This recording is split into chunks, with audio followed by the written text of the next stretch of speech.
Without objection. Mr. President, in his State of the Union address last month, the President expressed an encouraging desire for bipartisanship. But I said at the time that I hoped his words would be matched by his actions. After all, the President spoke about being a president for all Americans in his inaugural address, but his first 2 years in office were not exactly distinguished by bipartisanship.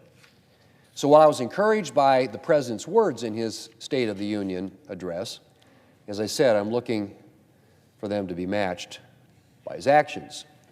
And renominating a slew of extreme nominees, as the President has done so far this year, is no way to start. So far this year, the President has renominated at least 16 individuals who were unable to get any bipartisan support in the last Congress. They include an individual with serious unanswered questions about his possible role in a movement to push out senior career officials at the Consumer Financial Protection Bureau in favor of Biden loyalists. Multiple individuals aligned with Democrats' radical Green New Deal agenda. A nominee who has repeatedly embraced anti-police rhetoric. Multiple abortion extremists. A leftist litigator who has called the U.S. Senate and the Electoral College anti-democratic institutions, and who has admitted that he is motivated by his hatred of conservatives. And the list goes on. And then, of course, there's the nominee who recently appeared in front of the Senate Commerce Committee for the third time, Gigi Sohn. This is Ms. Sohn's third nomination to the Federal Communications Commission during the Biden administration. Her previous two nominations stalled thanks to her inability to garner any bipartisan support. And with good reason, because Gigi Sohn has to be the poster child for terrible presidential nominees. Although I support the Biden judicial nominee who couldn't, although I suppose the Biden judicial nominee who couldn't explain Article 2 of the Constitution should also be in the running for that title of worst presidential nominee. I have serious policy disagreements with Ms. Sohn on multiple issues.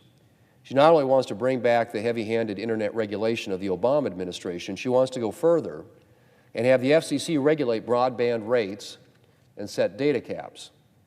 This should discourage broadband investment and threaten U.S. leadership in 5G. Or this would discourage, I should say, broadband investment and threaten U.S. leadership in 5G, as well as diminish internet access opportunities for Americans outside of major urban and suburban areas.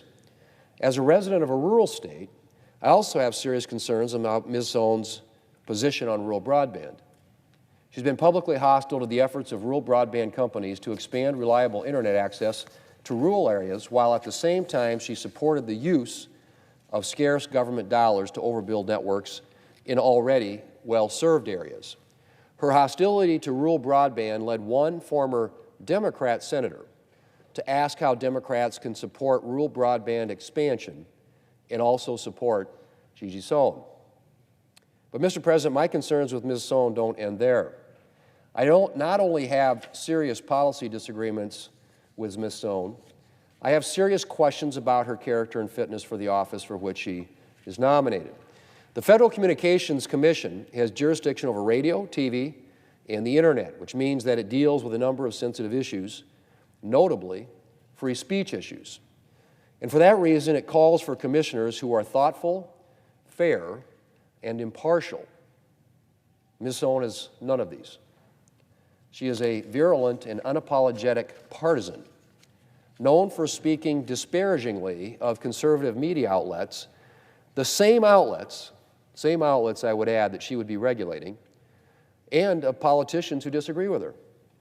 Her nomination is opposed by a wide range of organizations, including the left-of-center Progressive Policy Institute, which opposes her due to, and I quote, pattern of illiberal intolerance for voices on the left who dissent from her hard left orthodoxies, end quote. Ms. Sohn is the very opposite of fair and impartial. And I can think of few candidates who would be more detrimental to the fair and impartial adjudication of media issues and to the protection of free speech on public airwaves. But the problems with her nomination don't even end there. Ms. Sohn has raised serious ethics questions recently with her political donations to several Democrat senators at the same time that her nomination was before the United States Senate. One of those donations was actually given to a member of the Commerce Committee, which of course is the committee considering her nomination.